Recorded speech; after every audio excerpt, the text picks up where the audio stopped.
Hare Krishna. So this is Bhagavad Gita 8.10.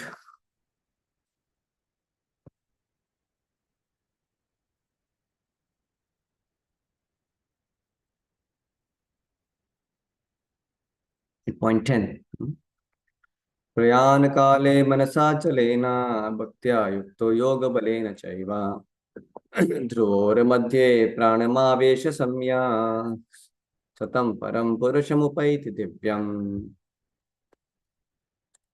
Translation 1. Who at the time of death fixes his life hair between the eyebrows, and by the strength of yoga, with an undeviating mind, engages himself in remembering the Supreme Lord in full devotion, will certainly attain to the Supreme Personality of Godhead. Purport.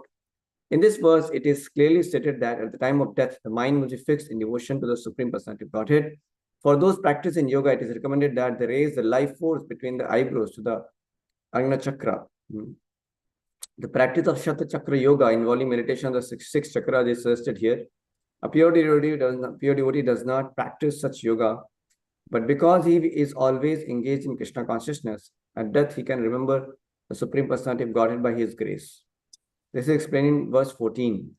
The particular use of the word yoga balena is significant in this verse because without practice of yoga, whether Shat Chakra Yoga or Bhakti Yoga, one cannot come to this transcendental state of being at the time of death. One cannot suddenly remember the Supreme Lord at death. One must have practiced some yoga practice system, especially the system of Bhakti Yoga. Since one's mind at death is very disturbed, one should practice transcendence through yoga during one's life. So, this is the purport, and it says, the ultimate message of this verse is to remember Krishna. This is yoga's goal. Fixing the life air between the eyebrows is useful only to assist yogi in remembering Krishna. Additional aids are mentioned in the next 3 verses. Yeah. So you can see in this, oops, there's some issue with this one. So you can see in this verse that Krishna is telling that how at the time of death, even remembers, by dint of his yoga practice, he's able to remember Krishna. Then that yogi is transcendent. Then yogi gets actually salvation, or he attains the perfection of life.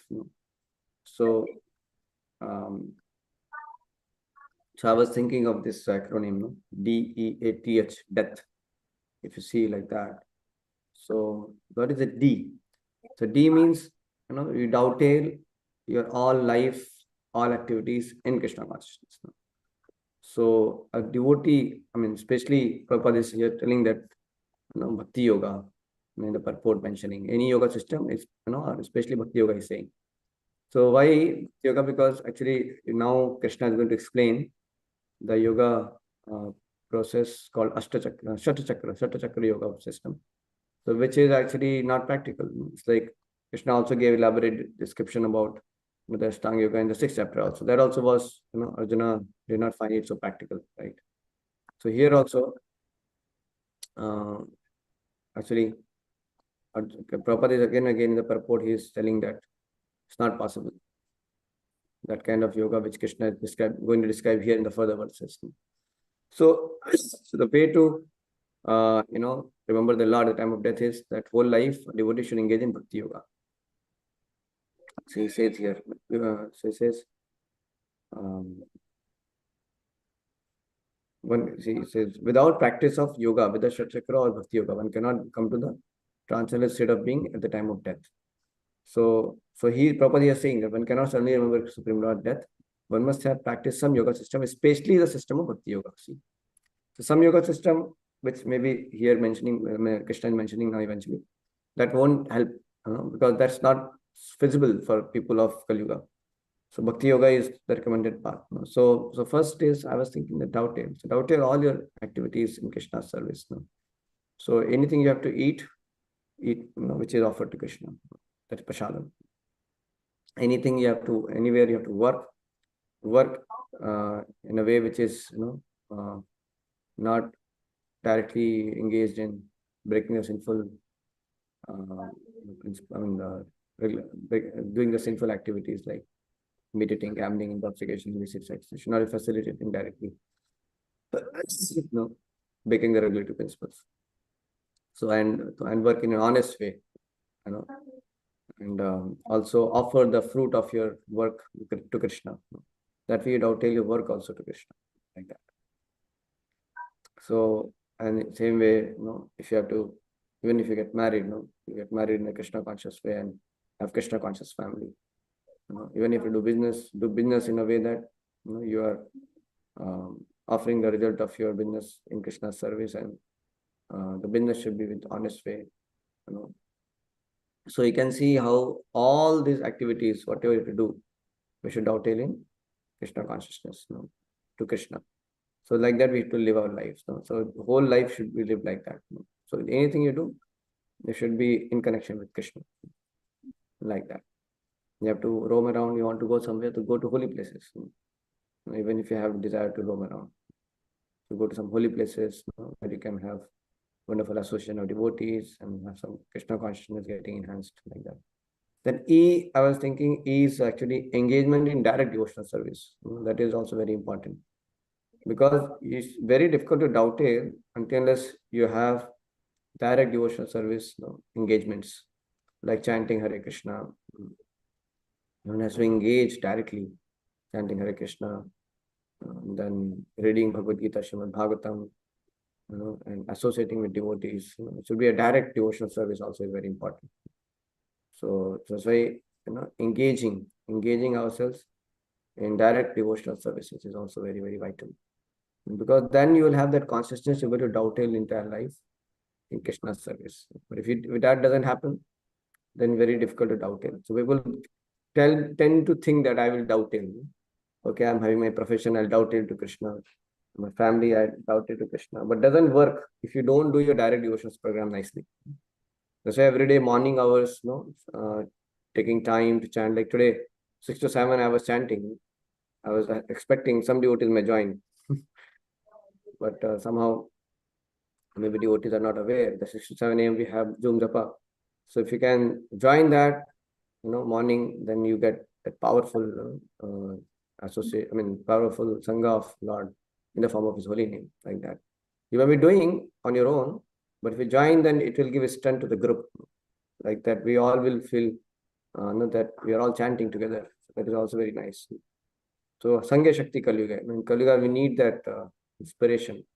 Now, to have physical association sometimes is challenging. Kali Yuga is so, the situations are so difficult. So you may not be able to get association devotees physically sometimes. But at least online, you have a Zoom Japa is going on. We may not, we can just keep on mute, but we can chant. This video is on. We don't have to see also, but still we feel accountable, because we know that I'm accountable to this Sangha. That way we will eventually get the habit to chant. 6 to 7 a.m. is for my chanting. That's all. So why to not utilize such facilities of so being accountable? Because accountability is a must thing in Krishna consciousness.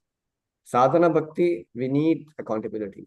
If you are in Raganuga stage, you may not need, because Raganuga is like a spontaneous devotion service. Then you are naturally attracted to chanting, reading, hearing, and all that. That's fine. Then you don't need that accountability, because you're self-motivated so powerfully, because you have spontaneous attraction now for chanting, for Mangalarti, for reading, for hearing, and everything.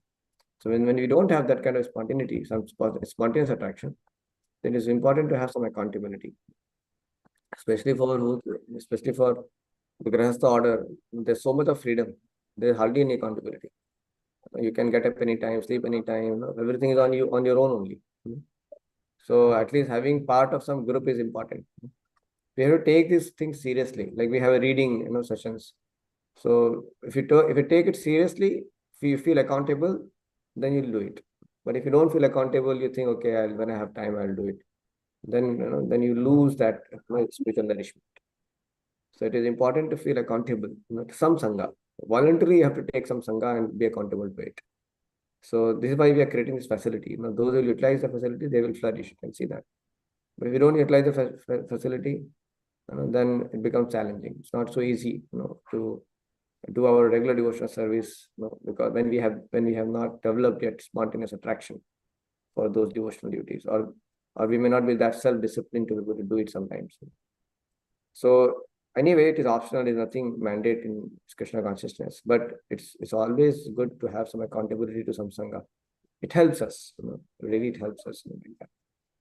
Like I'm in temple, so just by being accountable to temple schedule, it so becomes so easy, whether you have mood off, mood in, you don't have to worry about it. You have to just be there. Whether you're, what your situation in your life, you may be, your health is too good, health is moderate, you don't have to worry about it. You just be there. It becomes so easy. So yeah, like sometimes I'm sick also. So I may not sometimes take bath, but I can be in the temple. Suppose I have fever a little bit. So okay, if you're taking bath may be difficult, you can sit in the temple hall. No problem. Chant there only. Instead of sitting on ground, you are having some difficulty. You can sit on chair and chant. Then here, it doesn't take much effort. Bhakti yoga is not such kind of tedious path where you have to, so much trouble your body. No, it's very simple. Instead of sitting in your room, you can sit in the temple. That's all. Instead of just being there and being spaced out, you can be there in the temple and keep hearing the Bhagavatam class going on, the Kirtans going on. It's wonderful. Even while being sick, also you can sit there. It's not a big problem, for body. So that's why we have to feel accountability. Of course, if you're too sick and you may need really rest, absolute rest, that is different thing. So that is engagement. So engagement in direct devotion service is very, very vital. So this is core practices: reading, hearing, chanting. RHC, reading, hearing, chanting should remain intact. Have some sangha, accountability also. And then it says A. Then if you do this, then you will be absorbed in Krishna. Because absorption is not comes on its own. You have to endeavor for that. It's a gift by Krishna. You get spiritually absorbed.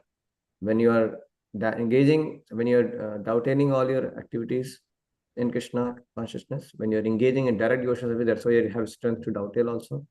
If you do that whole life, then you have the gift of absorption in Krishna. Krishna will gift you that absorption. And then when you are absorbed like that, then actually your nature becomes transcendental, that is T. And you can become transcendently situated. So you will become transcendental not overnight.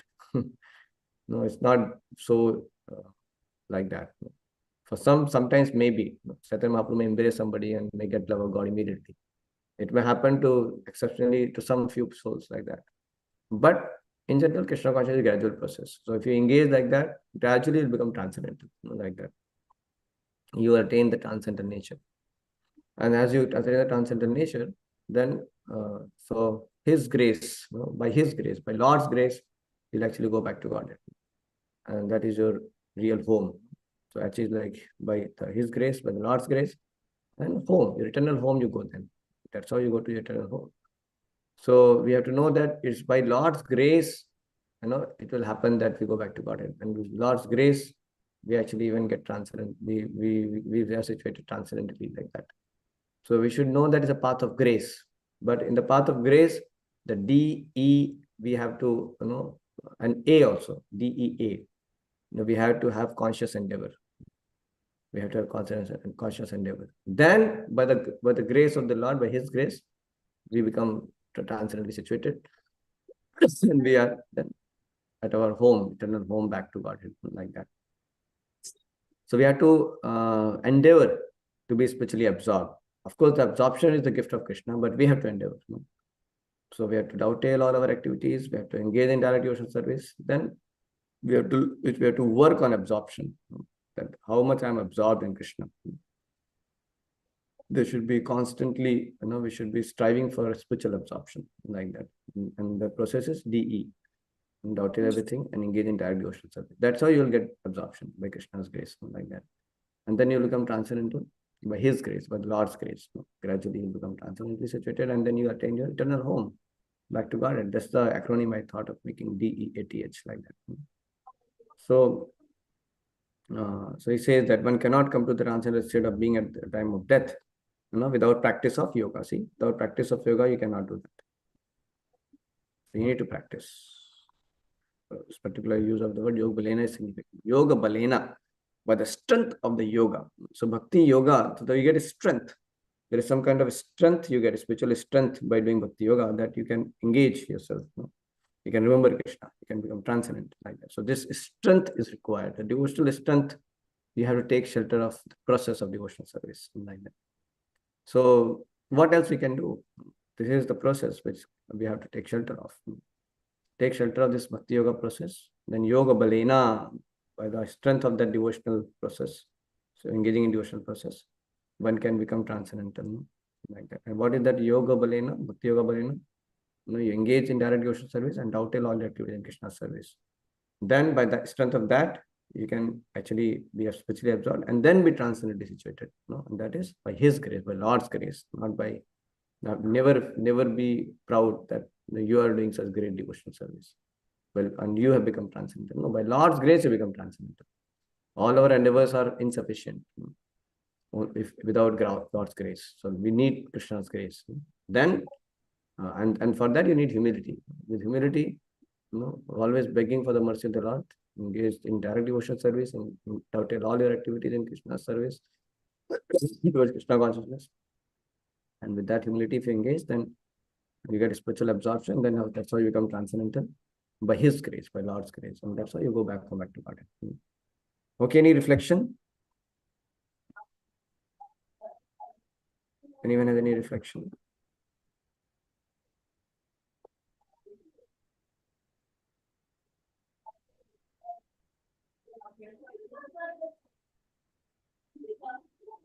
No reflection? Hare Krishna, Prabhuji. Hare Krishna. Hare Krishna, Prabhuji. My reflection was on the need for our accountability and the need for our endeavor. And I like that the dovetailing and engagement and absorption is our endeavor, our responsibility.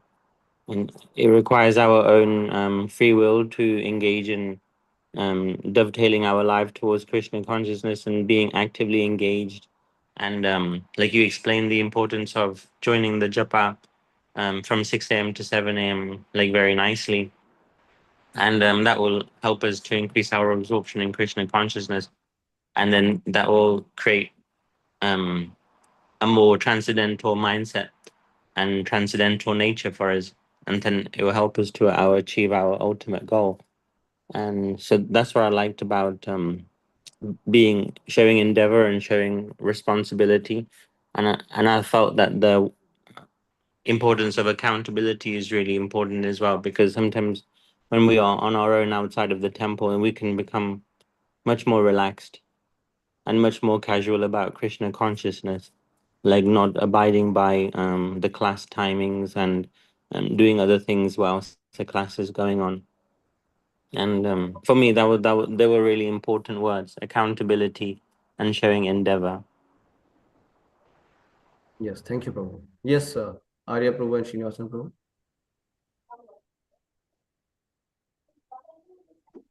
Hare Krishna. I had a similar reflection as Virendra.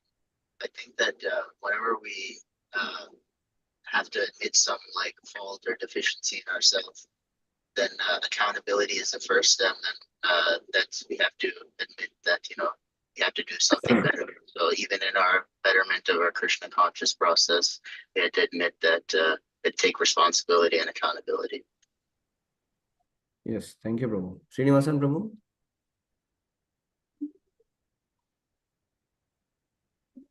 Okay, he's not there, I think.